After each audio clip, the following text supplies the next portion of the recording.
We begin in 7th place with the Cecotec Mambo 11090. It makes the most sense if you want to spend as little as possible without giving up a scale, cooking functions, and control from your phone. Its bowl is advertised at 3.3 litres. It offers 37 functions, and it can work at speed 0, which is useful for cooking pasta, stews, or rice without the blades chopping the food. It can also cook without the lid and reaches 120 degrees Celsius.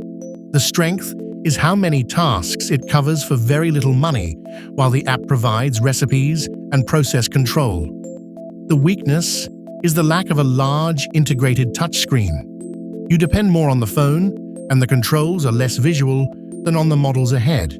It ranks 7th because it is a capable entry point, but offers less guided help, lower heat, and less refinement in daily use.